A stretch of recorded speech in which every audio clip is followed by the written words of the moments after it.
Today I'm joined by my good friend Hans Marius, nice Krav Maga instructor with a background in security industry. We're going to dive into training, self-defense, and the difference between training and reality. Welcome to Fortitude and Flow, the podcast, Hans Marius. Nice to have you here. Thank you very much, Frederick. Nice to see you again. And thank you so much for inviting me to your podcast. I think we're going to have a lot of fun today talking about Krav Maga. Absolutely. We will probably have some stuff to talk about, I think.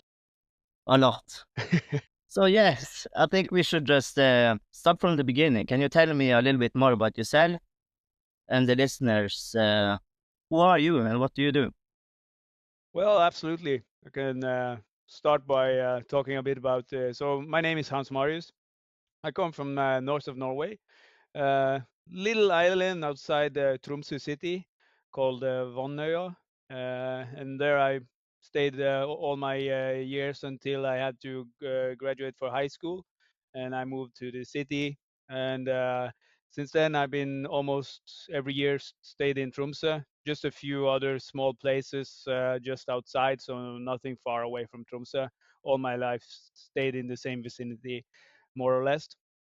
And yeah, I did the high school. I didn't continue to university. I didn't know what I wanted to do, so what I instead started doing was trying to work.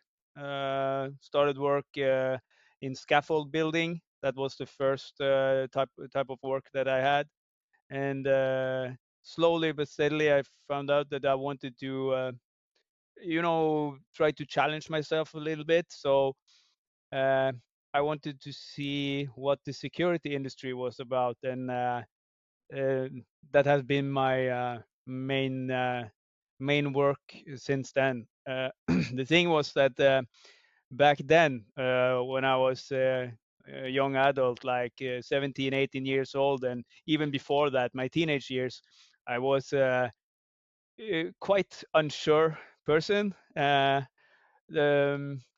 Quiet, not the most what do you say, not the most active in social settings. I, uh, I was okay with social settings, but I was not the one who shouted the most or was the most loudest. I was quite a quiet person, and also quite a bit unsure about myself, since even from childhood,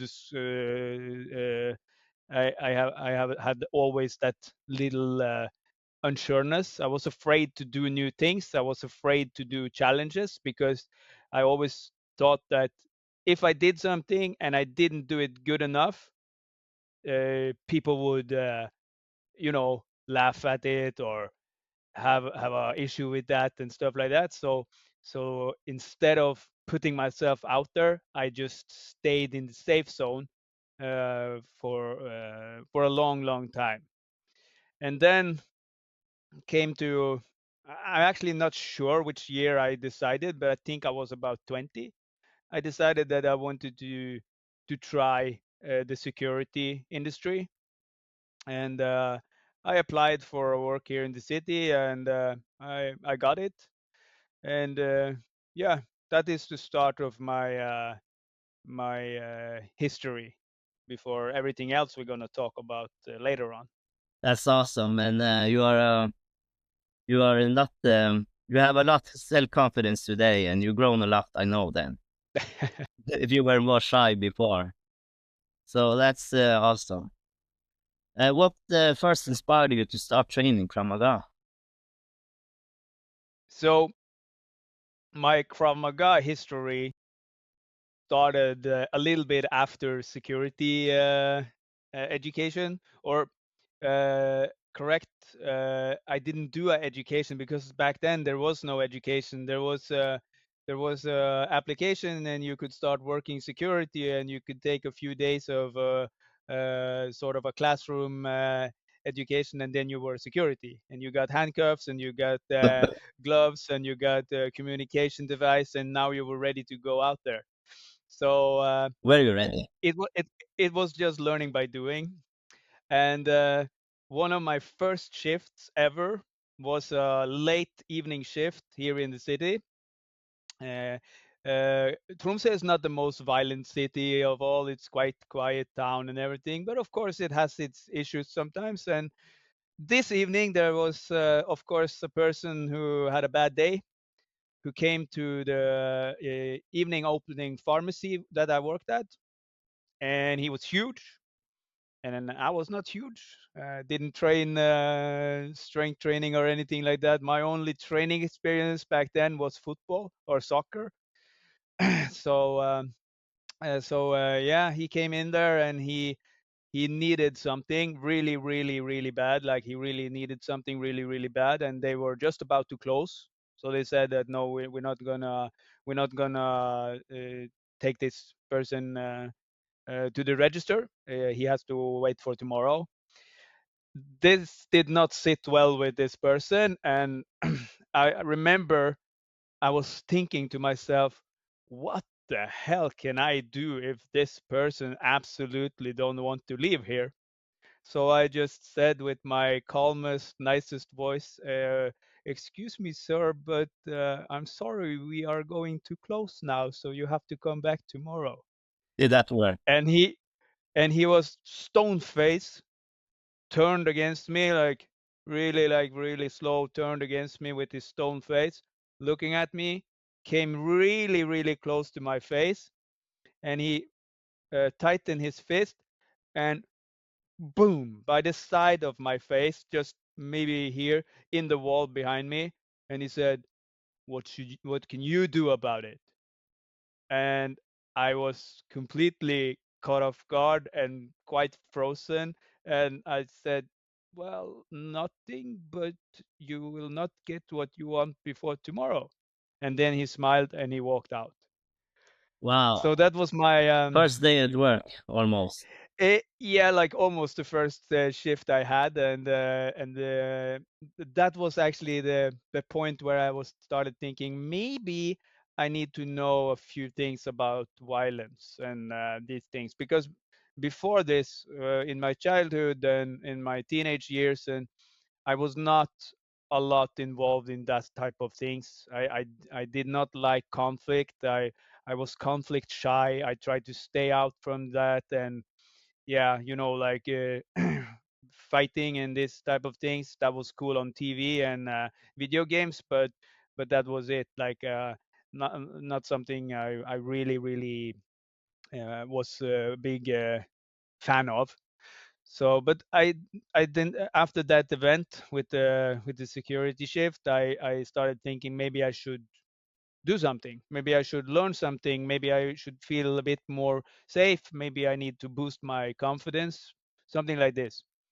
And I started searching for martial arts and see what was out there, because I didn't know shit about martial arts. So I just started searching, and the first thing I started was Aikido, Yeah, okay. uh, like the infamous Steven Seagal system. Yeah, yeah, yeah. I know Aikido. Yes. I look. I think they have a bit undeserved reputation. There are quite a lot of good things in Aikido, but with all kinds of systems, there are bad apples and there are good apples. So no offense to good Aikido, and some of the principles and ideas from Aikido is very, very good, and comes from the same branch as Judo and Jiu-Jitsu. So absolutely a lot of good things there as well. But but yeah, it was not the thing I was searching for. I had fun a couple of trainings. My friend was also training there, so but it was like didn't feel like anything for me. So it was enough after those 3 4 sessions I went to, and then I tried a bit kickboxing. That was fun. That was really fun. It was hard. It was very cardio based, and yeah, really hard, sweaty training. But still, there was something I felt was missing. And then one day I was working a bit outside the city. A friend of mine, a girl who lived out there, came visiting me, and she said, Hans, you got to see this. I've been training this thing now for a couple of weeks, and it's freaking awesome. It's like Jason Bourne shit. And I was like, okay, okay. And she said like, here.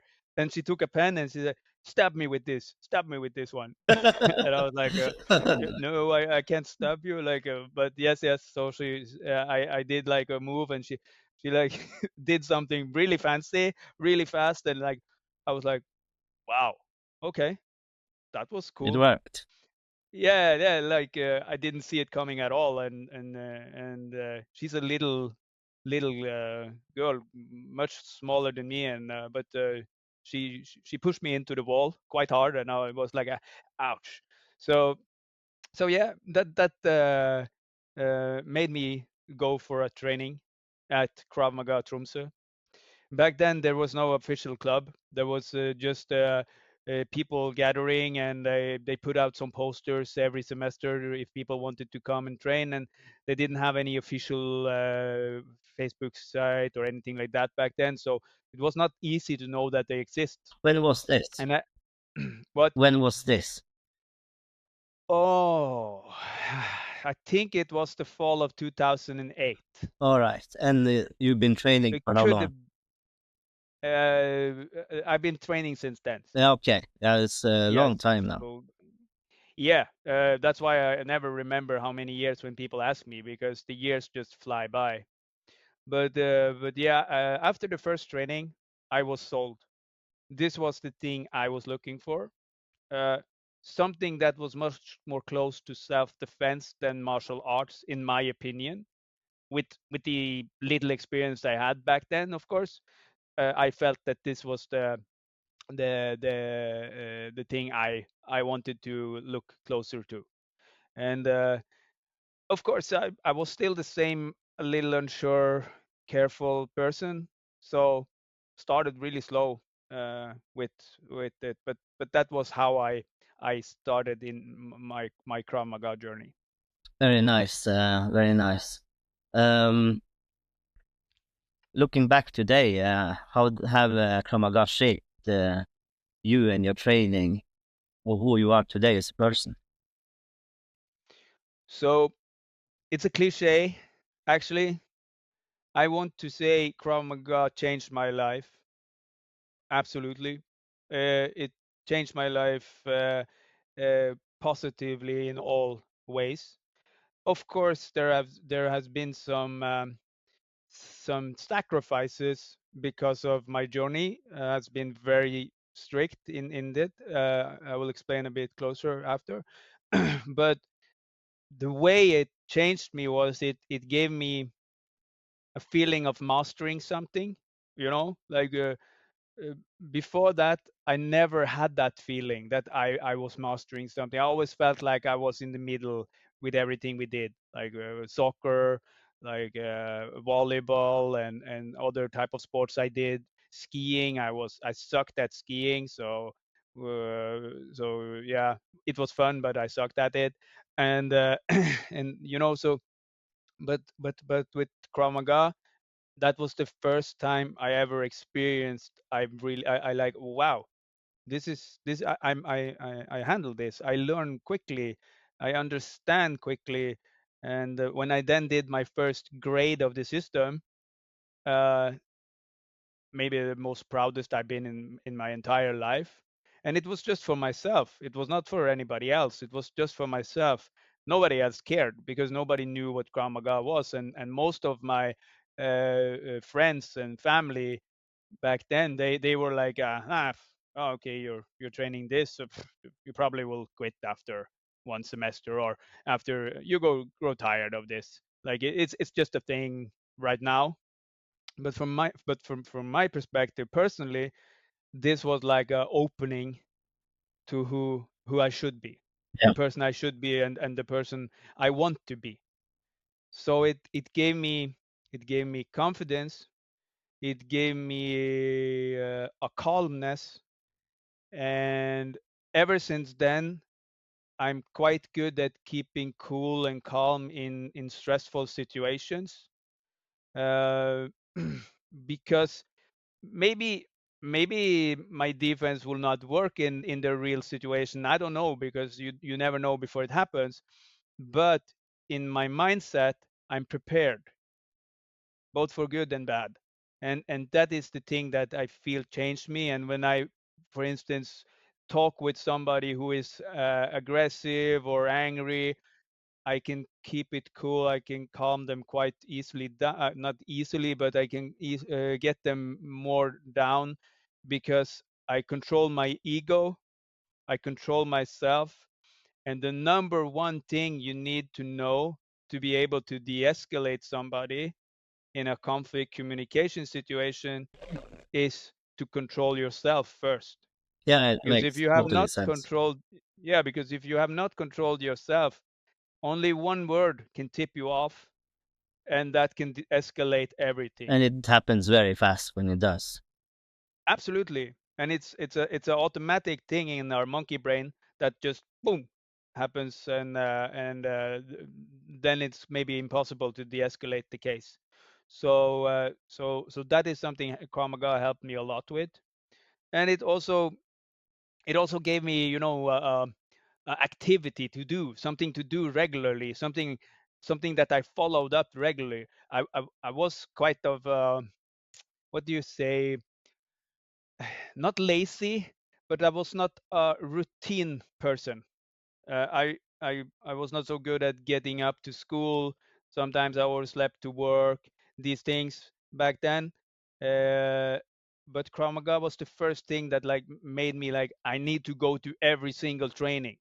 Like only if I'm very sick and they don't want me at training, I'm not going. But I'm gonna go every single day and every single extra semin seminar, etc., etc. So it also changed my attitude uh,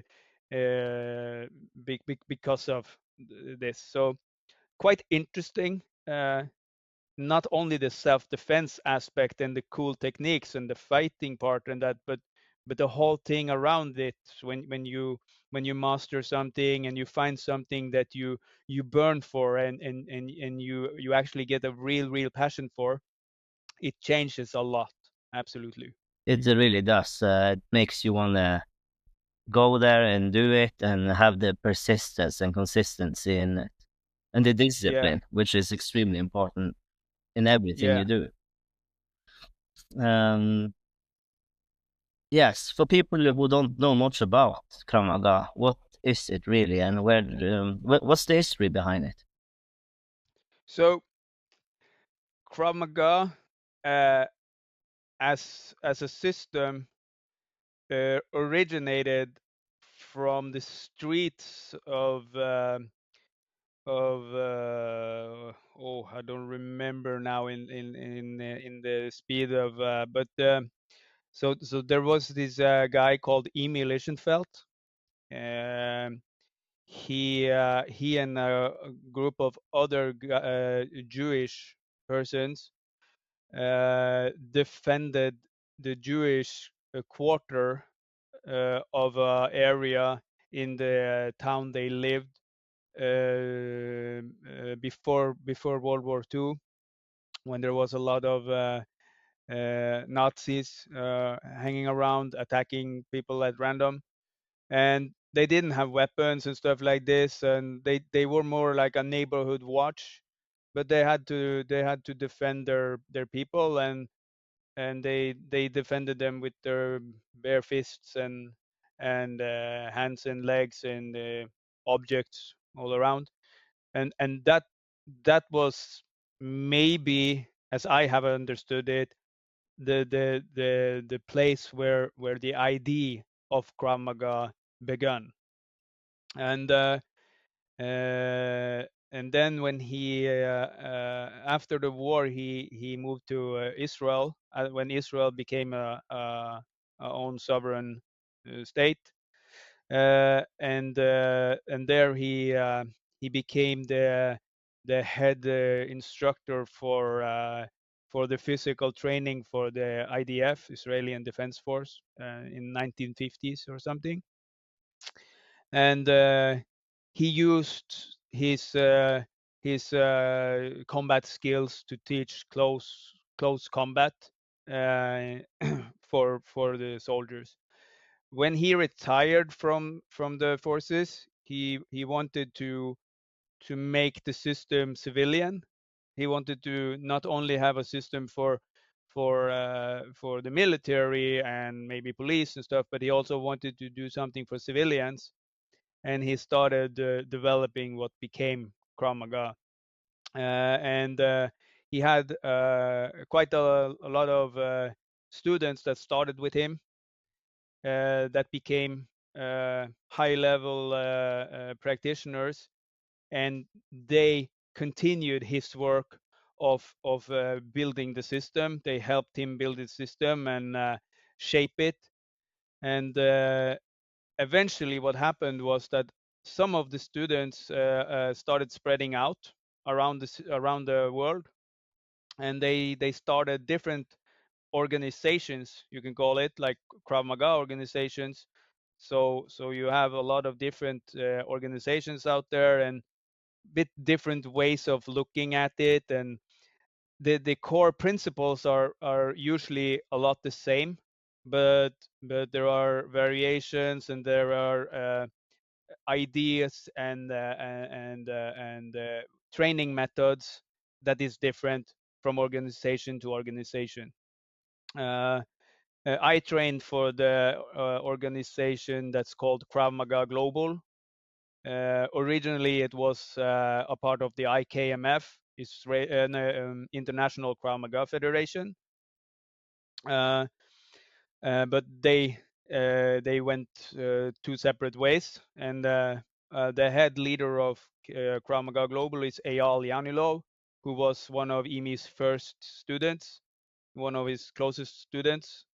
So so yeah, that is a little bit a part of the story. There is more of the story, and some other systems, like you have a system called Kapap that is also a branch of the Krav Maga idea, because Krav Maga just means something like close combat when you think about how to translate the words. And when you think about it, Krav Maga is more of a idea and a way of approach to self-defense than a pure system in itself. It means that a lot of the training is mental, it's mindset, it's aggressiveness, controlled aggressiveness, control your ego, understand when it's a danger, understand when you can de-escalate, understand when there are other options, etc., etc. So, but every organization has their own system in it as well. So, yeah, Very that's a bit about interesting. that. What makes it different from traditional martial arts or combat sport? So I used to say uh, uh, before, when people ask me what's the difference between other martial arts and Krav Maga, I used to say that martial art is martial arts, self-defense is self-defense.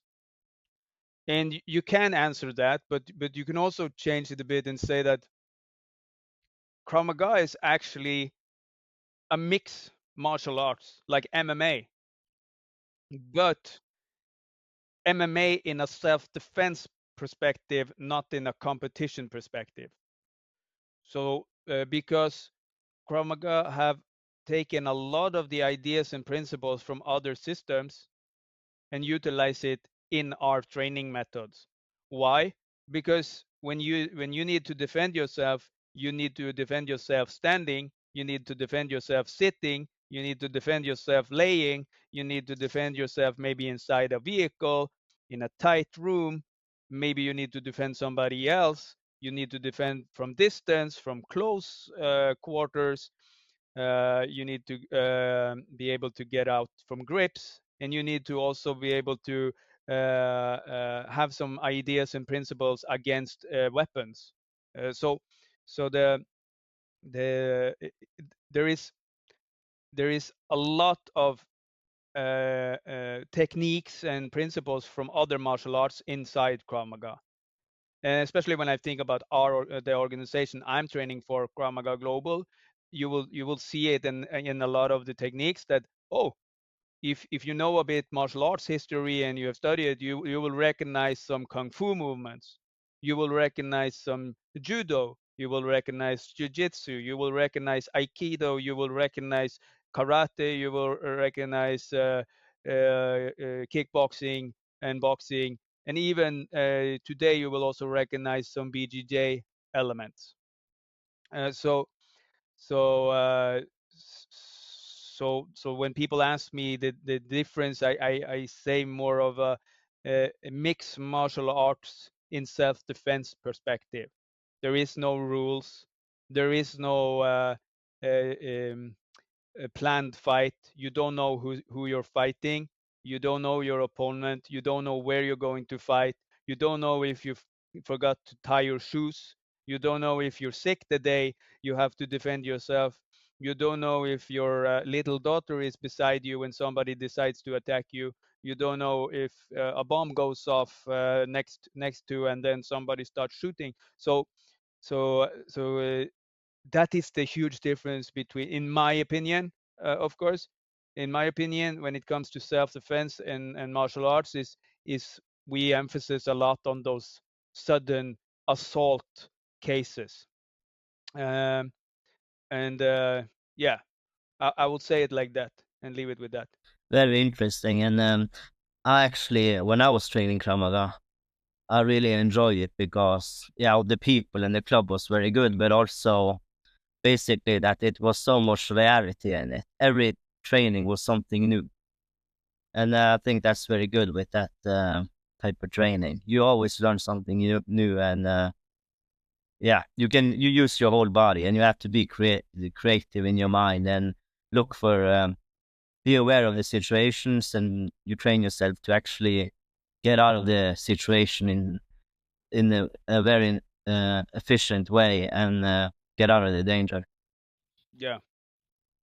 Um, have you developed your own approach to self-defense? And if you have, how would you describe it? So um, what you can say is this is my approach to self-defense is reality based. And the reason, uh, my work as security in a not so violent area like Tromsø uh, has been more about conflict communication and de-escalation, not so much the violence and the fighting, but occasionally I have to been in physical confrontations as well. And so I can say that I have some kind of experience. I don't have like this super cool experience with knife attacks and guns and all that. And I, I don't think so many have, because those who have experienced these type of things many times doesn't brag about this. This is traumatic events, and yeah, if you survive, you've been extremely lucky. It doesn't matter how much martial arts you know or self-defense you know, you are lucky. That's number one. When it comes to serious real world violent attacks, you are quite a big percent of what saves you is luck. Like I said to you, like imagine a black belt guy forgot to tie his shoes, and he trips in his own shoelaces when he's going to do the kick or whatever. Maybe he has already lost. So Yes, so so so probably. so so so so so, so there are always these variables that I think many doesn't think about in reality, versus being into a safe training hall with soft mats and gloves and skin protection and mouth guard and groin guard and all this. So my approach is more based on I'm using the system that I'm training for, like Krav Maga Global, but I also add uh, things into it, like things that I have discovered works in reality myself, and inspirations that I have from other people around the world. I have a few names that I would like to share out here on the podcast, because I really really respect them, and I think that this is our people that really knows what they are talking about. And when it comes to violence prevention and maintaining violence, managing violence, these people are on the top of the food chain when it comes to it. And one of them who have inspired me a lot after Corona is Rory Miller with Violence Dynamics in the States. I have read all his books. He has a very good books. I recommend everybody who is interested in violence understanding and violence prevention and self-defense to absolutely buy Rory Miller's books, either Audible books or the regular books, because he has a way of describing things that everybody understands it, uh, and it's quite unique. Another person that I really also follow a lot on social media is Richard Dimitri. Uh, uh, he has a program called Violence Prevention, and what stand out with Rich and I think it's his wife is also a part of this. They are a team with this. Is that they don't they don't go into the training systems, like they show lot of gross motor skills, how to defend yourself in the worst possible cases. And they also bring up a subject that I think has been lacking a lot in the self-defense industry during the years, and that is that most violence does not happen with the stranger in the alley. Most violence happens with somebody you know, or somebody you love, or somebody that you live with. So and that brings up a whole different level of difficulty, and also mentally, because just imagine yourself, Frederick, if you had to defend yourself with brutal counterattacks against your own kin. Yeah, For it, the whole situation is different then. Of yeah, course, you don't wanna you wanna stay calm enough so you don't hurt yourself or the other person, because yeah, you will be it will be a totally different mental challenge yeah, and scenario. yeah. What And that would you do something then? I what What would you do then? What do they? That's actually a very interesting topic. I mean, Yeah, yeah, but it is, and it's an important topic. It's something I think should be more, uh, like here in Norway, people are scared about talking about it publicly, and like close relationship violence is something that is quieted down a bit. it happens unfortunately a lot. It happens a lot. It happens a lot, and it happens very hidden. And it's not only the violence in physical, but also mental, like psychological violence as well. So so uh, uh, so I think it's an important subject to bring up a bit more, and also bring into self defense training, uh, make people bit more prepared of this could actually be the thing that happens to you if you ever experience a violent situation. Maybe not the stranger in the alley, it could potentially be somebody you know, or somebody who knows somebody you know. But most cases is with somebody down the line that you know. It doesn't need to be very close, but it could be maybe a neighbor, or a coworker from your previous job, etc. You never know.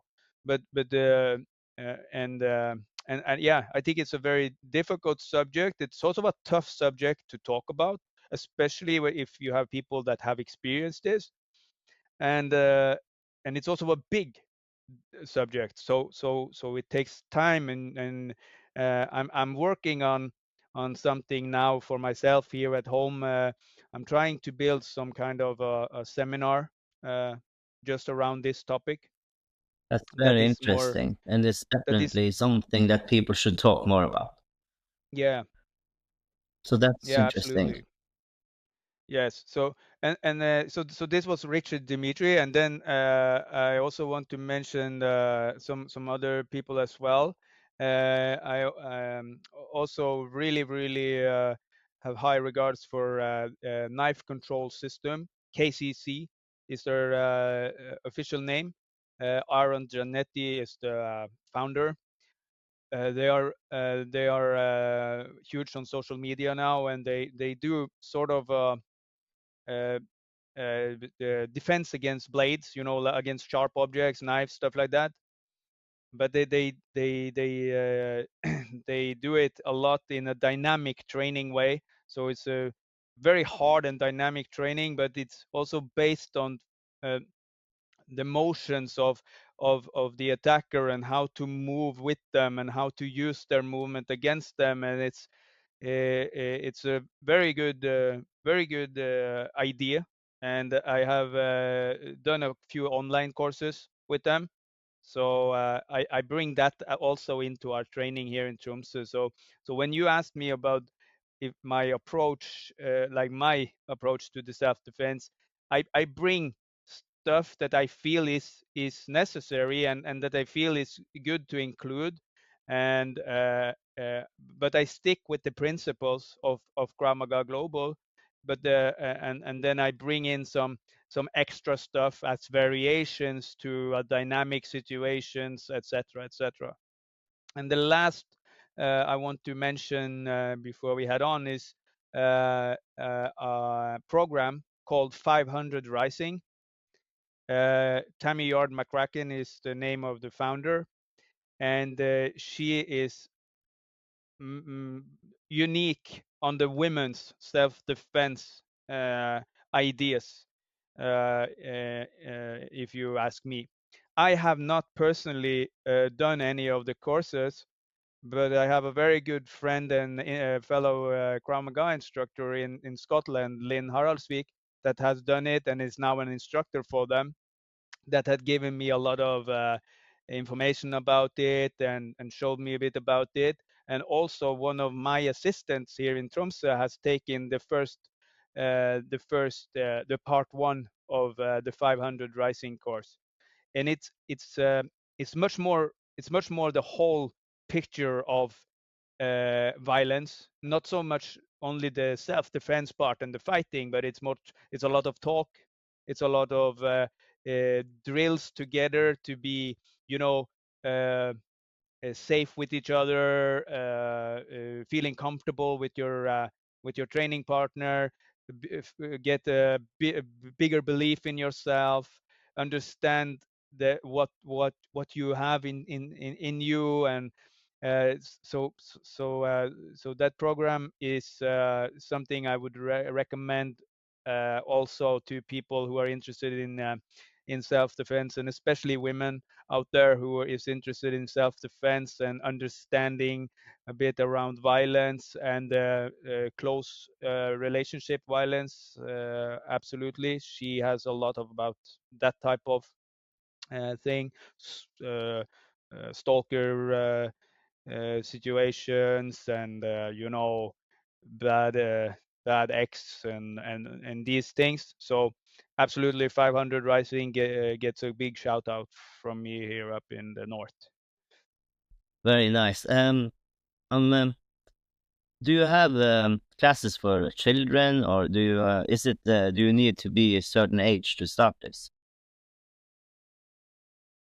So no, you can start this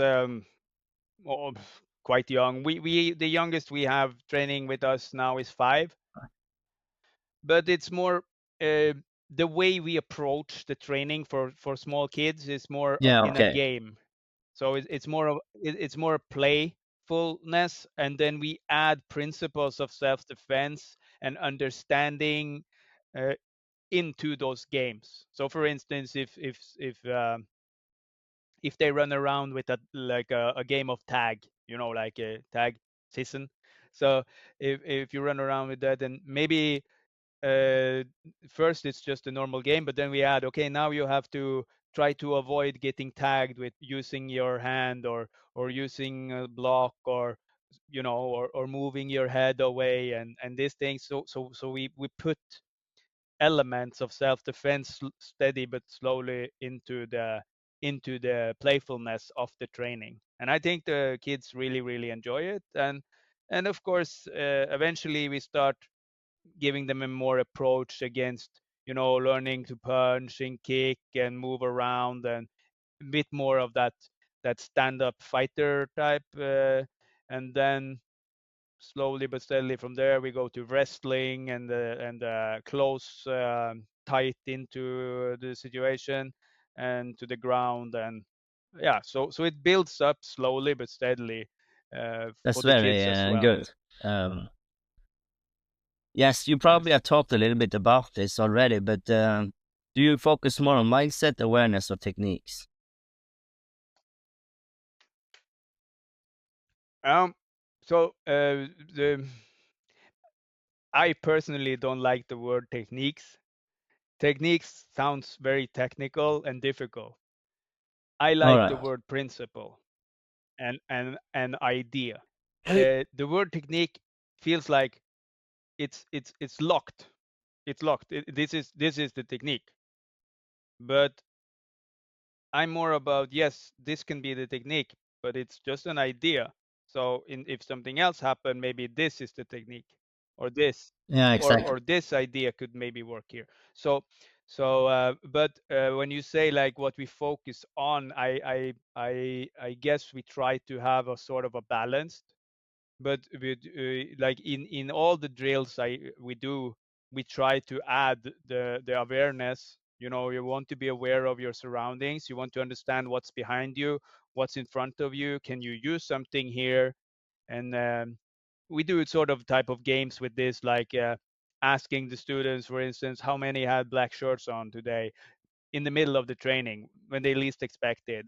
Or sometimes we do something more, like we can walk around with a knife in our hand and see if somebody notices, to not attacking somebody or something, but we go with a training blade around the dojo while they are training, and then see if somebody recognizes it, and all these things. I remember once we had sort of I think it was the time where you were training with us, but I don't think you were at that specific training. I had a dinosaur suit. No, I was not there. Yeah, I had a blow up dinosaur suit. I put it on me and I came running in. There was actually quite a few that didn't catch it. So, They were too and busy fighting. they were too busy Yeah. fighting each other, because this was sort of a sparring, punch and kick as hard as you can into the kick shield, and then after that you start wrestling your partner, and then you end up on the floor, and then you have to fight against the partner with a blade on the floor. So they were quite, focused on just surviving that drill.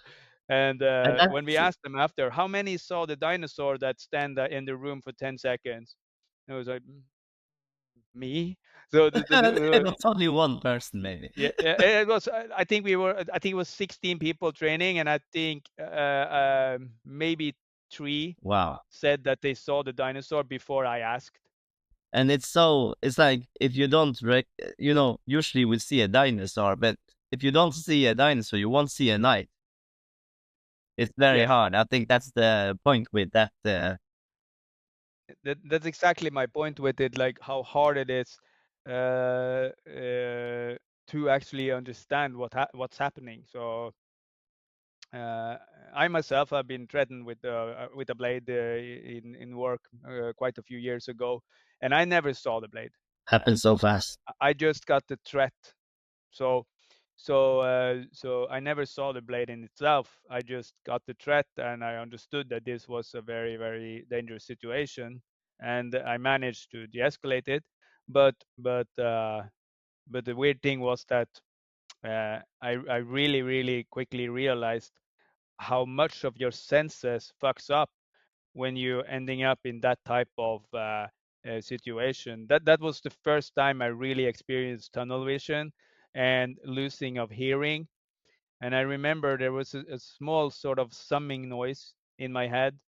So I don't know how long I froze. I know I froze because my colleague told me that later, but I don't know how long. But for me, it felt like many minutes. And I remember I was thinking about my kid at home. I wonder if I get home tonight.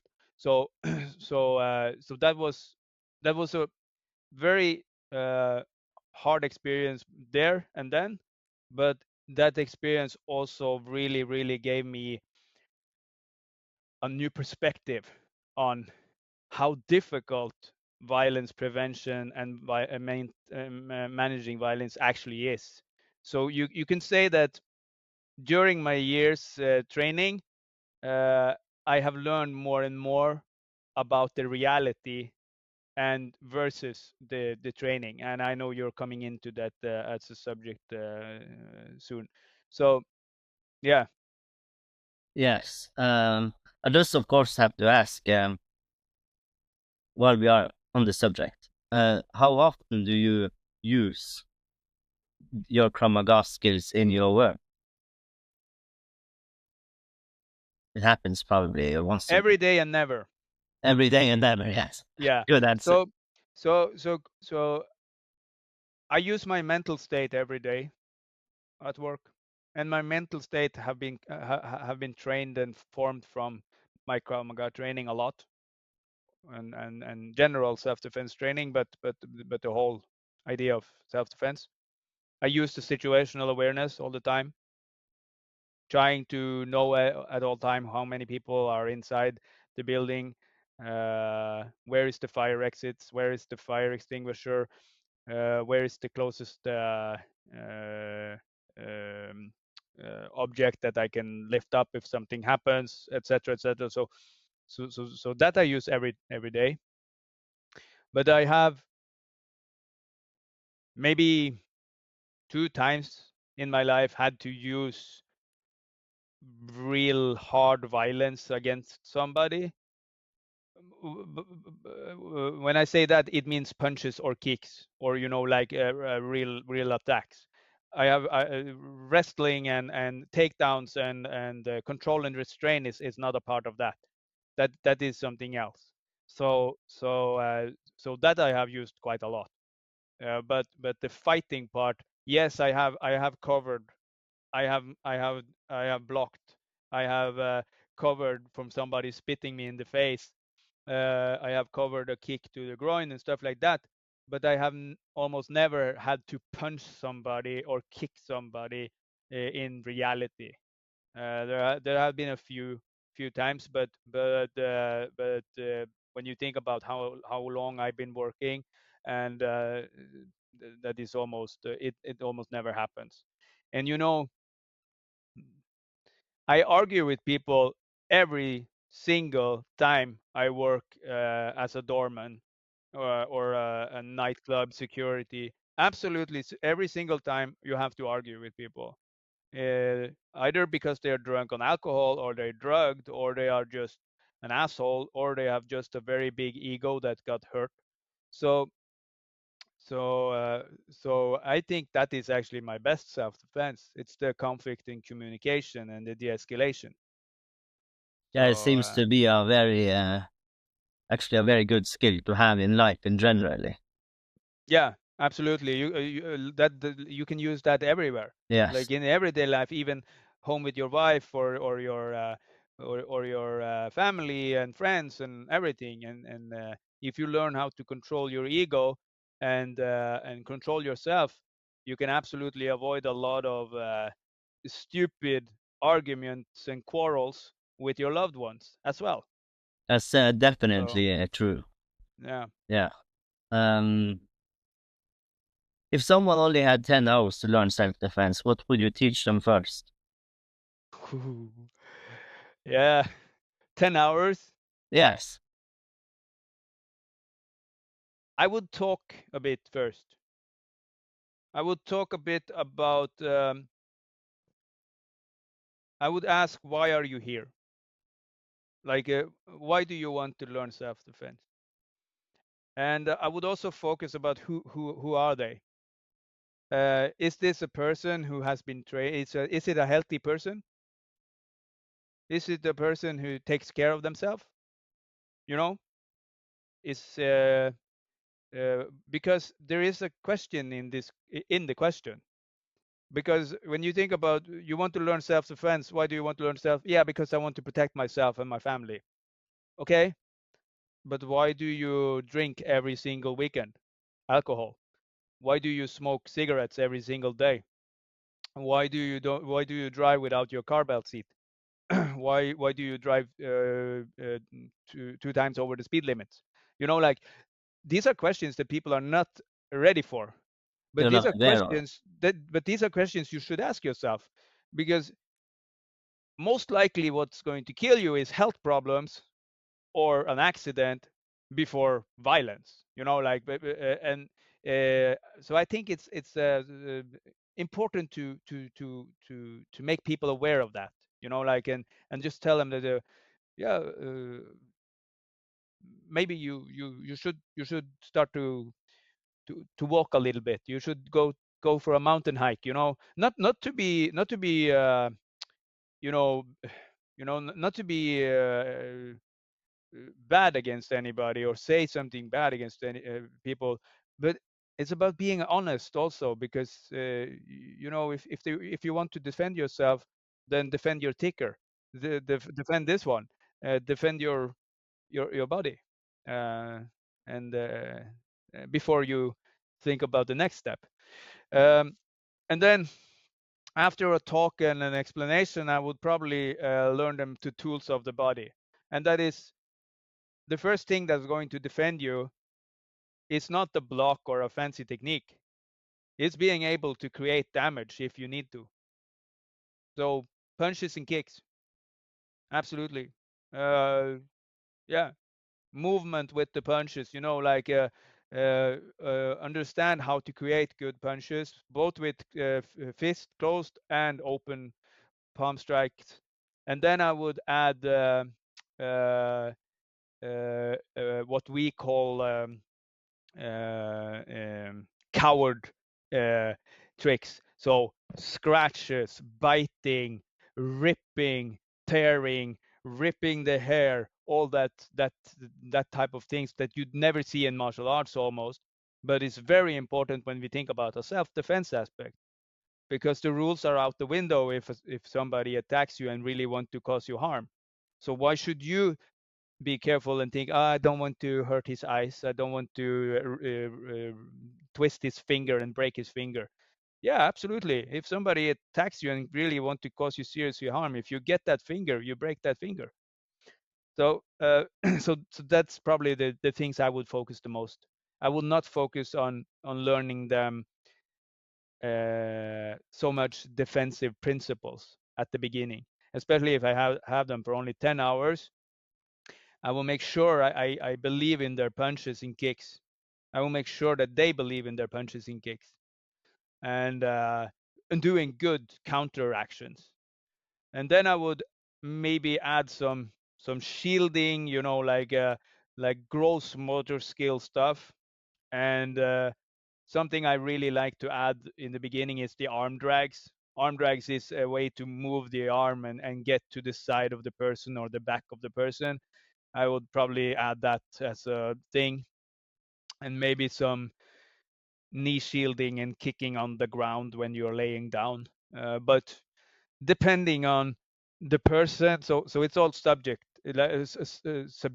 Like it depends on the person and what I feel they need. If it's a guy 2 meters tall and yeah, big, maybe it's just some punches and kicks and a couple of throws. because he will throw almost everybody. Yes.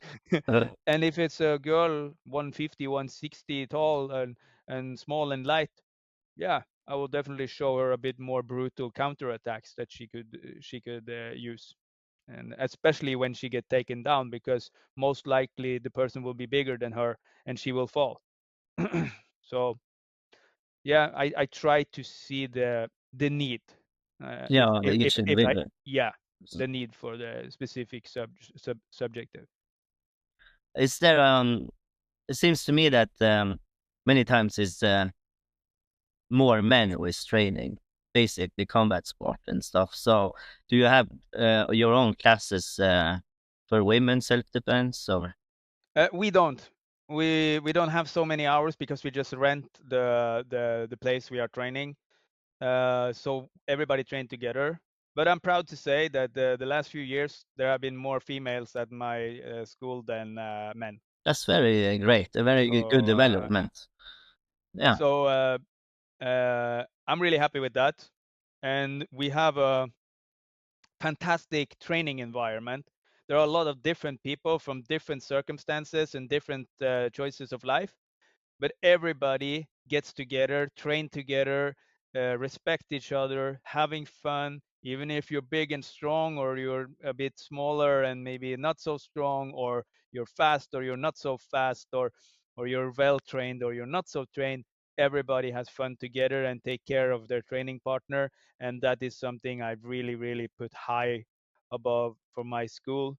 And I have fantastic assistants that helps me to make this happen.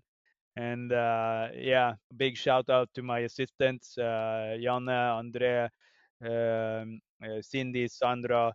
And now I also have two new assistants, Ferdinand and Ask, who is joining soon. So big shout out to my fellow instructor assistants. And yeah, so uh, I'm really proud of what we have here, and I'm gonna work to continue to keep that type of environment and that attitude and that feeling. And I got a lot of feedback from my students. They say what I say now here on the podcast. They say the same about the training environment. And you have been training with us, so you can maybe say some words yourself about it. But yeah. yeah. Like I mentioned earlier, definitely. I think it was really fun that the social, the group together. It was a lot of nice people, and it was about learning self-defense, but also having fun and actually creating friends. We also had like this Christmas table where we were, yeah, eating, have drinking, and basically socializing outside the dojo. And we Yeah. also trained outside in real um, events. For example, there would be like we would be out and it would be dark outside, and we were training a scenario there. An attacker would actually come up to your face and you could not see the knife. And then he would actually try to stab you. And I'll tell you, I would say maybe you could block it 3 out of 10 times. It was very hard. Yeah. But it was fun Yeah. because you also go after the dojo, you are inside, and like you said, it's it's very serious, but then again, fun, and the people respect each other and take care of each other on the training. Yeah. That's at least my experience. And yeah, I really liked it. And I think, Cool to hear. You're always welcome to visit us when you come up north, you know. thank you, I appreciate that. The next time I'll take you up on that. I will definitely. Cool. Cool. Um, I think that it's also important just to mention how do you um level your skill in this, a new grade, for example, and how do you become an instructor? So do you want to know how the level system Yes, level works, system. or do you want to know my specific way of my journey in that, or both? Actually, both. If Okay, yeah, yeah, so I can I so there are like gradings in Krav Maga Global. I don't know every organizations out there, but most of them have some kind of gradings. Some use belt gradings, some use patch gradings, and some just give a diploma. In Krav Maga Global, you have a sort of a syllabus or a curriculum that you follow for every grade, but you also add stuff, and you maybe take some stuff from higher levels and put in a little bit, but there is a specific part of things that you need to show and know in order to grade and pass your grading. The grading is we have like P1 to P5. That's the first 5 grades. Practitioner is the P. That's the first 5 grades in the system, and then you have the graduate level. That is the 5 next grades. So then you are up to 10 different levels, and there is sort of a wait time between every grade, and it's a bit different the higher you get up in the system. And then you have the black belt levels, or E levels as we call it, expert levels. That is 1 to 5 as well. uh, I am now currently at the E level 1. I did my E level 1 in Sardinia, Italy last year. It Nice, was congratulations. thank you very much. It was a dream come true. Uh, uh, but at the same time, I want to say something that I feel is important, and that is that a black belt is not a violence expert. A black belt is a sign of huge dedication and work through times and sacrifice and blood and tears up the years, depending on how much you have been doing to be ordered to get where you are. But it doesn't make you an expert in real world violence. It gives you tools, it gives you opportunities, and it gives you a better preparation.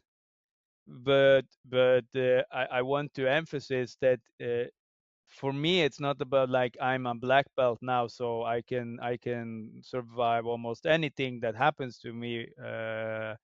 That is not the thing, and I think it's important to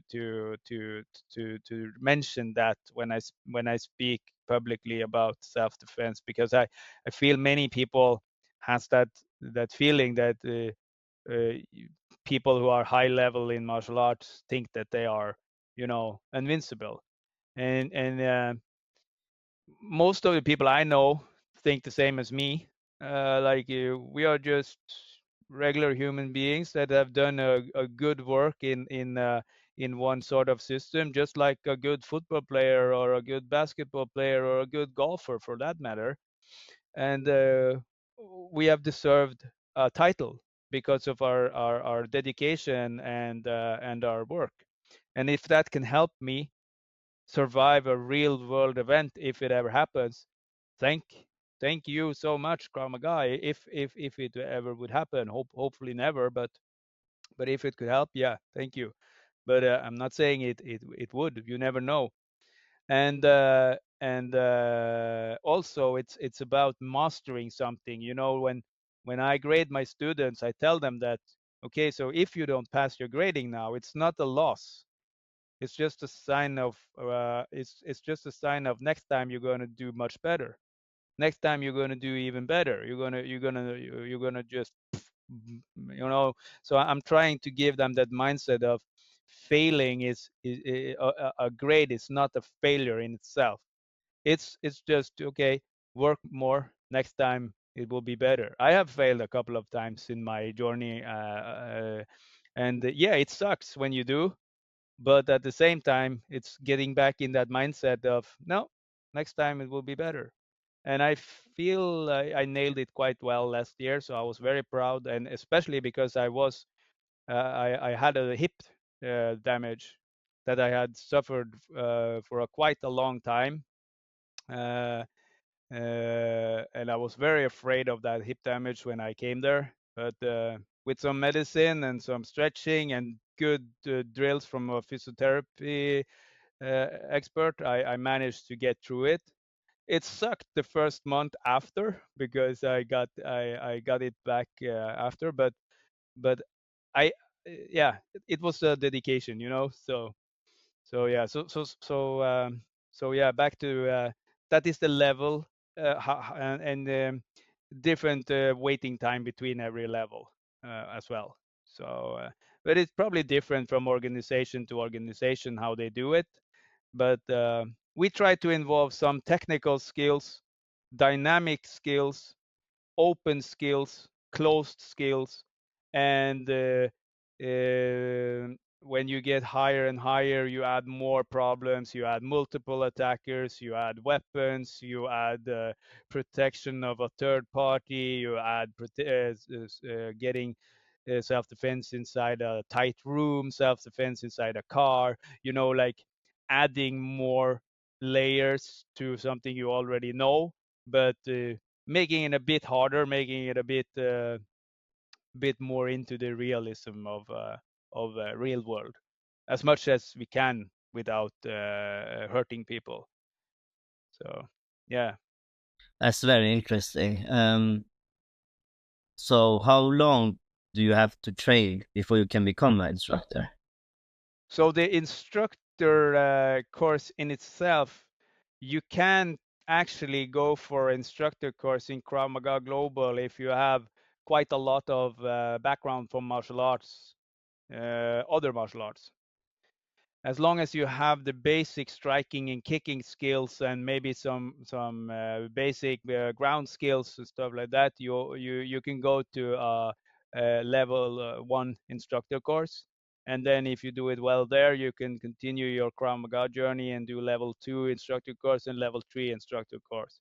So there are 3 levels in the basic GIC, the general instructor course. And when you have taken all 3 of them, you are a general instructor. So, uh, and then you also have different type of instructor courses as well. You have, for instance, law enforcement instructor course that is more based on police and security. I took that one in Breda, Netherlands in April. Really fun and good course. And you have something called a close protection instructor course. It's more about protecting other people. You have the kids instructor course that is more mainly focused on how to be a good instructor for kids, how to build up nice games, nice drills, how to talk with kids and these things, how to train them, how to be able to make them understand. And we have women instructor course that is tools how to the difference between training females versus males and that part. So there are different type of instructor course you can take during your journey as an instructor as well. I have, for now, I only have taken the law enforcement instructor course, the full course, but I have done small parts of other courses during the years, just like pieces of them. But I couldn't afford and I didn't have time to travel so much before. Now, as I run the school and I have my own company, I can travel more and I can do more. So next year, I hope I will be able to do several instructor courses and my expert 2 grading if the body lets me, because it's also about the body. If the body says yes, okay. But so we will see how it goes. And yeah, so that is it. I also have a extra course that was built not so long ago by the Norwegian main instructor Rune Lind. Rune Lind is one of the highest graded people in the world, and fantastic guy, very humble, very nice guy, but extremely skilled in what he does. And he also have MMA background and that type of background. So he made a own course for Krav Maga students and instructors called the Ground Fighting Instructor Course, and it's more based on how to deal with stuff on the ground, a bit more close to Brazilian jiu-jitsu and MMA and these things, because there is a truth in some reputation earlier that Krav Maga maybe did not have so much emphasis on the ground and that part, and he changed that by delivering this course. And this is a course we can take several times to update yourself and get more training with it. But we use it a lot in Tromsø, so very very nice course, and it has given me a lot of tools. So yeah. Yeah, it's important to know the ground as well, because in a fight you don't want to get on the ground, but it happens. Absolutely, absolutely. Several times in my security career with bouncing, doorman work, you end up on the ground with the person. So yeah, uh, you need to know at least how to move a little bit on the ground, and how to use the tools of your body to protect yourself, and maybe also transition to positions. Yeah, exactly. I think that's a very important thing to know Yeah. too.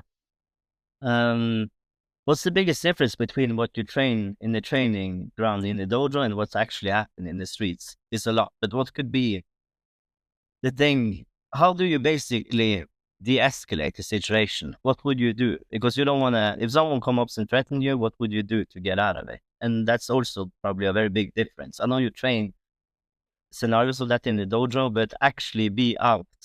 It's so scary if something like that happened in the civilian life. Yeah. So one of the biggest red flags from a self-defense instructor or a martial arts instructor is that if you ask them, what would you do in this specific situation, and you explain the specific situation, and they answer you correctly, completely, with some kind of good answer of a technique, that's a red flag, because no situation is the same. It depends. It depends. It depends. It's like I say always. Yeah. I use this word. It depends. It depends. It depends. Like there has been a lot of arguing around the online self-defense industry about what is the best knife defense system in the world and stuff like that. In my opinion, there is no best knife system. There is no best self-defense system. There is depends on the situation. And if you can transition from something happening to to the situation completely changes, are you able to transition? Are you able to just improvise in the seconds? Are you able to stay calm? Are you able to control your adrenaline? Are you able to control the freeze effect? So so when people ask me what would you do, I never say I would. I say, maybe if this was, maybe I could do this, but maybe there was this. So there is no 100% answer to these things. But I think the biggest difference between the training and real is the mental. Mm. It's what happens to you in a frightening situation. The feeling, the scary feeling, the shaking that you probably get, the loss of blood in your fingers and in your toes, so your fine motor skills disappear very quickly out of the window. If you see horror movies where people struggle to put the key in the door, Yeah. that is actually truth, Yes. because just putting a key in the door, if you fear for your life, could be almost impossible, because your fine motor skills and your senses are now completely not shut down. What happens is that when you end up in a survival mode, uh, is that your body preparing you. So the blood goes to the big parts of the body, in order to, for instance, let's say you get a cut or something, you will not bleed so fast out here, and also to make you more acceptable to pain and these things. So so there is a lot of things happening to your body that you don't get that feeling in training. It's almost impossible to get that feeling in training. You can push the boundaries and the limits of the students quite a lot, but if you want to be absolutely sure that you don't hurt your students, you need to have a line where that you don't cross with this, and also you don't want to scare people too much. Of course, a beginner is a beginner. They need maybe a softer approach, and then you can add more and more and more. I pressure my students quite a lot, but I do it when I see that they are ready for it, and I try to make them themselves feel that, okay, now I'm actually ready to go for this sparring thing. I'm ready to go for this wrestling. Okay, I feel safe now to be thrown into the ground. Like, this is scary things. If you're not used to it, it's scary. Like falling techniques, just falling on the Yeah, that's the ground. falling techniques. Yeah, so Yeah, I give them the time to prepare themselves with this, but eventually I expect them to do it, because if you want to learn self-defense, you need to learn to you know uh, suck a bit, like feel that stuff sucks a little bit, because in and real pain. life it absolutely does. And Oh yes, another thing I would add with the experience is smell. smell. Yeah, Yeah, sweat, blood, body odor, things that yeah, yeah, you can feel yeah, body odor in a gym as well, but some of the people I have dealt with has been, drug addicts, and like, yeah, the smell is something that I remember quite a lot when I have had some kind of interaction in these things. And also, one other thing is, like, think about not only getting hurt by a punch or a kick, but there could be blood transfusion. Like, people can have some kind of disease. Uh, People can infect you with something, all these things as well. So there are so many variables that you don't need to fear so much in training, but out there on in the reality, yeah, you absolutely need to think about these things as well. Syringes, for instance, heroin addicts have syringes, and I have a couple of times had a syringe almost up in my face because I opened the toilet door a bit too fast, and they got scared because they think I'm coming there to take their last dose. But I'm like, hey, chill, my friend. You can finish up. Just remember to clean up after yourself. And then I slowly just closed the door again. So yeah, there are huge variables here. Maybe it didn't give you a straight answer, but yeah. yeah. You did actually. I think you did, and I think you mentioned that you train more your brain and how you be aware in situations and how you should react more calmly in threatening situation. That's Yeah. what you drill a lot in training. I think also it's important to talk about rehabilitation when it comes after training, and especially when you get older, it takes more time for the body to recover. I think we should talk about that too a little bit. Yes. So it's actually a very good thing. It's a good subject, because that is also something that I haven't heard so much about. Krav Maga Global have started to be quite good at it. We do a lot of drills to, stretching and moving and body movements and stuff like that. Uh, but yeah, it's very important to take care of your body.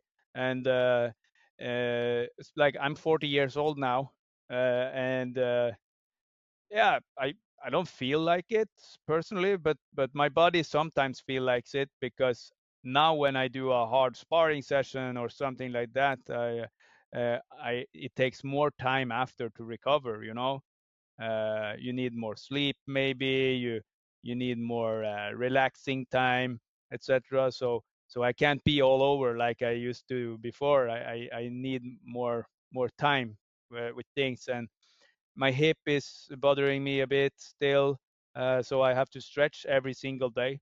Every day when I wake up, the first thing I do, the first 5 minutes before I have my morning coffee, is a 5 minute stretching session that I learned from Scott Atkins video on YouTube. Very good stretching video. Scott Atkins is a martial arts actor. He's in quite a lot of movies. You probably know the name if you Google it. Um, I use his approach to stretching, and also I use Eyal Yanilov's, Krav Maga Global's leader, his approach to stretching a lot. So it's his approach to stretching is very nice in the sense of you stretch just like if you were training weights at the gym. You stretch in sets. You stretch in sets. So so you push and then you relax, and then you push more and then you relax, and you push more and then you relax. So you push yourself a little bit, a little bit, a little bit, a little bit. So PNF stretching, it's called. Really nice way of stretching and maintaining your movement. I become quite more flexible these years than I was before. So actually, the more older I got, the more flexible, the more higher and fancier kicks I can play with. So that's quite funny. But yeah, it's a very good topic. You say recovering, eat well, drink a lot. Like when you train, drink a lot of water, not soda, not energy drinks, not coffee. I am a coffee drinker. And get good sleep. Sleep is extremely important, and I think many people struggle with sleep. So uh, try to have routines, like have routines when you go to bed. uh, don't stay on your phone too much. Don't stay on your PlayStation or your computer or your TV too late in the evening. Have a routine with yourself. Now I'm going to bed, and then go to bed. I for instance love podcasts, so I usually put a podcast on before I go to bed, and it actually helps me sleep. So I have like a timer, so it turns itself off. So I usually fall asleep to a podcast. So yeah. That's really cool. Yeah. Yeah. And I think, yeah, I mean, if you, mm, yeah, I mean, for someone who wants to start to train this, a child or something, or kid, what would you recommend people who wants to start train Krav Maga? What do they need to be aware of? um Do you think this is for everyone, or no, no? I want it to be for everyone, and Yeah, that is the way I try to shape it. So yeah, I want it to be for everyone, but there was some people will think it's scary. Some people will also think it's stupid, because when you go to a boxing training, or you go to an MMA training, or you go to a VJJ training, you almost immediately start fighting people. You start mm, immediately touching people. You start feeling the dynamics quite well. So within Krav Maga, it's more of marking the punch, touching a bit, but not so much, and bit more acting. Like you need to act, and when you are the attacker or the bad person, you need to act with the counter attack a little bit. You cannot because uh, I can't punch you straight in the face, Frederick. Then you don't come back training. And then we, as I said earlier, like we build it up, and you have to use helmets and you have to use gloves and stuff like that. But in the beginning, it's more of a not so dynamic training. But we try to add a bit wrestling. We try to add a bit more of this now than it was before, and I feel it works really well, especially up here. I don't know everybody else how they do it, but we do it like that, and it looks like people are happy with it. Uh, but yeah, the biggest difference is maybe that feeling of maybe not that dynamic in the beginning. I would say. Also, the first thing you should buy when you start Krav Maga is tooth protection and groin protection. That's That's number one. definitely true. Yeah. Yes. Do you have to be in good shape before you start to train? Well, no, you don't have to be in good shape, but it's an advantage to be okay. You know, like if you never have moved yourself, it's gonna be hard. And I'm gonna push you. If you come to me and you train, I'm gonna push you. You're not gonna sit on your ass because you feel a little bit tired. If you feel a little bit tired, okay, then maybe you can at least do this instead. So so and the reason is because it's very easy for people to talk themselves down. You know, you're Oh, like, yes. I can't do this. I'm too tired. Blah blah blah blah blah. And yeah, I know it myself. I have been there, so I know how it is. But it's that mentality. You know, you need to change your mindset. I can do this. I can do this. Okay, it's a bit hard. It sucks a bit now, but it's gonna be better later. So yeah, you don't need to be in shape. Absolutely not. We take everybody in who wants to try, but I will also try to build you up if you come to my school and train. That's the idea. I want to build you up. Also, remember that self-defense is not only fighting. It's also about cardio. Running away from somebody could be pretty heavy. You know, maybe Oh, you yes. have maybe Got you. maybe you have to jump over an obstacle. Maybe you have to climb up a ladder or down a ladder. So maybe you have to jump over a car. You know, like all this. So sometimes I say to people that parkour should be included in self defense because parkour is Yeah, actually, quite quite good self defense. If you're good at parkour, you can get away from people quite a lot because they can't follow you if you are good at jumping over a rooftop, and they don't want to jump over that no, rooftop. nobody will do that almost. So yeah, it's very smart. It's always an advantage to be a bit in shape and know your body a bit, but yeah, it's not a it's not a must. We build you up if you come. That's the It's idea. very good. And you will get the self-confidence, Yeah, and have absolutely. fun too. Yeah, meet new I would, friends. Absolutely. So I think that, yeah, you already mentioned it, but it seems to me like, I mean, in Krav Maga self-defense, you can always learn more. And I know that you will, I mean, you go to different new training seminars, so you teach your student new things every year, right? Yeah. Mm. yeah, Yeah. and and I'm not afraid to change things. Also, if I feel like there is something I want to change a little bit in the way my approach, I do that. If I hear from somebody that I trust and I believe in, that maybe I will take some inspiration from them. So, for instance, something that you probably know a bit about my own program that I made during COVID times because I was sitting home and I didn't have any training either. And I did some online training with some of the most eager students. I decided that I wanted to see if I could make a program that was more based on control and restrain techniques for security, also police and but also for civilians, because not every fight is a punch and kick. But it could be that you need to control somebody that's just aggressive, destroying something. It could be that you need to control somebody that's trying to jump from a bridge. It could be that you need to control somebody that is starting to make some kind of trouble wherever. So I decided to start looking around, and I listened a lot to a podcast called Managing Violence.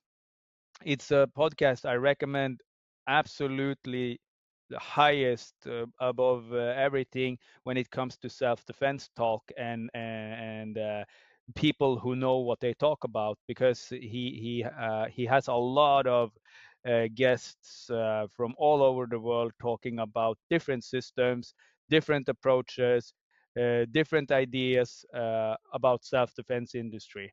So that's a podcast I absolutely recommend, Managing Violence podcast. Um, And hearing that podcast, there was one episode with a guy in the US who had made a system called ISR Matrix. ISR Matrix was founded by Luis Gutierrez, and they build the system based on the problem with police officers in the states and the training methods they used according to control and restraint, where people got hurt during the training because of the breaking of the joints and stuff like that, but also the subjects that they handled out on the street either got hurt or they couldn't control them because of the techniques was maybe a bit too fine skilled, like fine motor skilled and maybe not so efficient. Everything has its place. So almost every idea and principle and technique out there has a place in the world of self-defense and martial arts, but everything to its time is my opinion. And the ISR had a very good approach that I really loved. They had a very gross motor skill based approach, easy to learn, easy to understand, not many techniques, a few principles that you stick with, and a flow in a drill with a flow where you change from position to position to position, both as one against one, but also in a team, etc. And I took a lot of their ideas into my own method, and it became what I today call physical conflict resolution, or fysisk konflikthåndtering på norsk. And this is a program I have introduced both internationally and nationally the last few years, and I have never heard anything bad about it, and people like the idea, and I'm going to continue building this. This year I have really honed it and made a nice sort of 3-day seminar of it, and I'm gonna see if I have time this fall to do a weekend seminar here in Tromsø with this, and invite people who work in different industries to come and try it out and see what they think, because it's also it's a matter of letting the people who do these things for a living come and try and Yeah. feel it. Those are the people that needs to believe it. So You mean police then and other so that security is guards and stuff? Yeah. yeah, police, security guards, doormen, Mm. psychiatric maybe, uh, other type of industries where there could be potential aggression and violence prevention. So I have a sort of a little plan this fall Very for that. interesting. So it's a program I'm very proud of, and a program I introduced to my students in Krav Maga as well. That's awesome. It's So very yes, interesting, and you have come a long way. So it's really nice so thank to you, my see, friend. and I know that you have been training very hard, dedicate yourself to this. I would say lifestyle. It's a lifestyle for Yeah, you. I know that, and you have been you take care of yourself and your body and mind, and you have a big passion for this. yeah. It's like I said in the beginning. It hasn't A come lot of without work. sacrifice. Like my social life was not the same when after I started my journey, because I was so focused on what I was doing. So I maybe didn't meet my friends so much anymore. I didn't have time to go out for a drink, and I didn't want to go out for a drink because I didn't want to destroy my weekend by being hangover and stuff like that.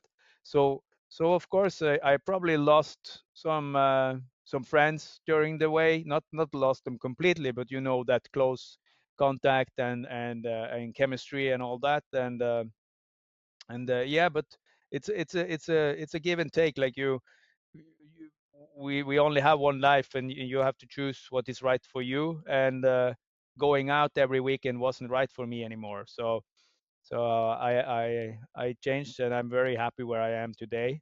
I have a beautiful girlfriend living with me now that I met during a ground fighting course in Denmark a couple of years ago, and I have been adopted by her dog. I didn't adopt him; he adopted me.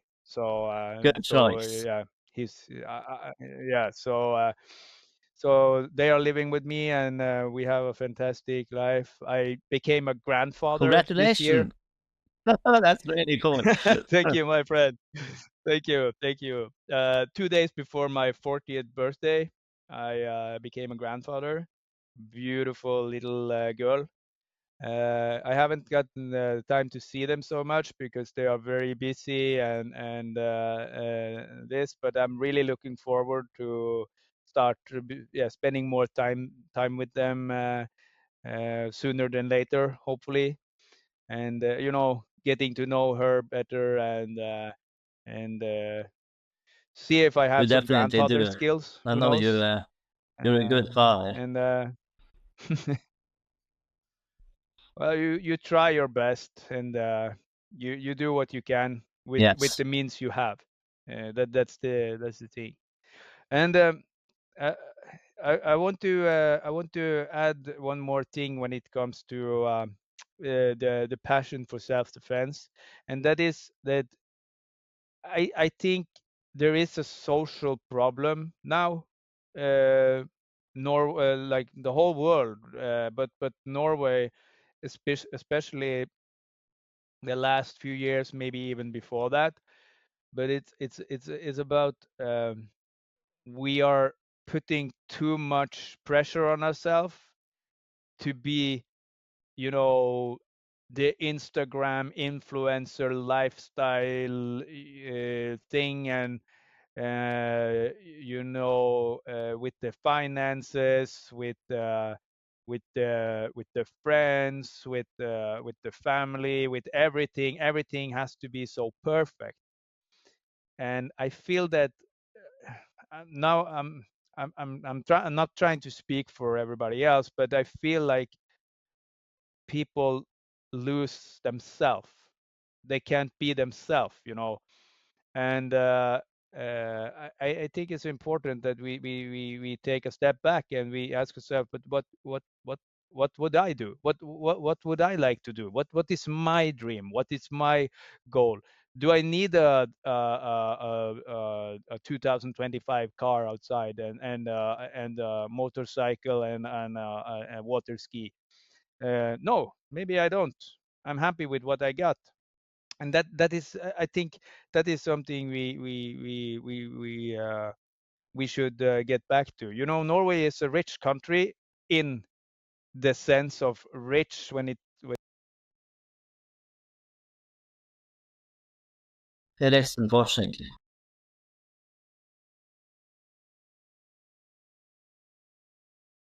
And it's and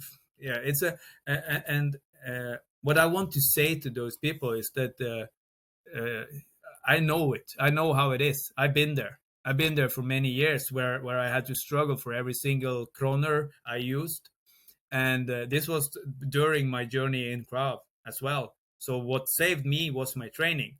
That was the only positive thing I had. Like I always feared going to the mailbox and check my bills. I always feared to go to the shop with my daughter because I was afraid if I couldn't buy what she wanted and these things. So the thing that really kept me, mentally okay was to go to training. I got one good advice many years ago from my former instructor leader, Cindy. She said you have to learn to give a little bit more fuck, and when you come to the training, you leave everything else outside the dojo. When you go into the dojo, it's the training. That's it. Everything else stays outside until you finish the training. And I followed her advice from that day. And that's why I'm here today talking with you, I think, about these things and my journey and my sort of success in this industry, if you can call it that. Like I'm not super rich or anything like that, but I feel I'm rich on life. I feel I have come to a point where I'm quite pleased with myself and my life, and I enjoy what I'm doing every day. And I think I would like to say to people, give a little bit more fuck and do what you want to do, not what you expect everybody else wants you to do. I totally agree. And like you said, there's a lot of focus on what people have on social media and basically creating trends. And it causes a lot of stress to people too. And they want to maybe follow up on that, but it's maybe not their dream. Probably not. And that's basically what you're saying. Try to find yourself in your own passion. Yeah. And actually, that's a good follow-up. What is your dreams now forward in life? My biggest dream, if you can call it that, is to be a part of the team that travels around the world teaching self-defense. For Krav Maga Global, teaching, talking about the things we have talked about now, showing my approach, gathering more knowledge, learning more myself. You are never outlearned in this industry, and just develop myself better and continue with what I do, and if it can help a few people, absolutely, it's worth every single second, minute, and hour I have struggled with this the last almost 20 years of my life, and the training and the dedication of it. So my dream is to continue this and be able to work with this until I am 70 years old and want to sit down with a cane and look at my now students, instructors, and say, okay, so you guys can do that, while I'm sitting in the chair and looking at them and being the grand master. so to nice speak. So who knows? Maybe my granddaughter will be there and kicking ass. I really hope so. So so that is that's my dream, and be healthy as long as I can with my girlfriend and my dog and my family. And yes, very good. Yes. Fortitude means strength. What kind of state of mind, mental qualities, techniques have you used in your life to succeed? I have inside the dojo and outside. I have a saying that I have followed every single year since my grandfather told me that before he died. It's not so bad that it's not good for something. Indeed, true. So I use that every time I have, been in a tough spot. And it has helped me. Very good. I would just say thank you for being on Fortitude and Flow, the podcast. And it was really fun and to talk to you, and I learned a lot. Thank you very much, my friend. And once again, thank you so much for having me. It's my first podcast interview, and it was really fun. I see the time flies, like you said. So actually, I also need to, it's important this too. If people want to join your club dojo, where can they find you? So if people want to join us here in Tromsø, north of Norway, you can always check us up on Facebook, Krav Maga Tromsø. You can also hook us up at my email address, hans.marius.martinsen alpha and kravmaga.no. And people are always welcome to come. And if people are visiting Tromsø and they just want to come for a session, they can send me a mail, and I will gladly take them in to come and try our training just for once if they want for free. And I always like to include, we have had quite a few visits from people who's just touristing around in Tromsø, and then they see that, oh, there is a self-defense school here. I want to do, and they send me a mail, and I say, oh, of course, you're welcome to come and try our training. Also, fellow Krav Maga organizations, and I believe in community, so it doesn't matter if you come from another organization or another martial arts or whatever. You're always welcome to come to us and have a bit of fun with us. So yes, that's very good. The information how to contact you will be down in the show notes. I'll make sure of that. And thank you. Thank you so much, Frederick, and have a good evening. And hopefully I see you in Tromsø in not so far future. I will come soon. Bye. Bye.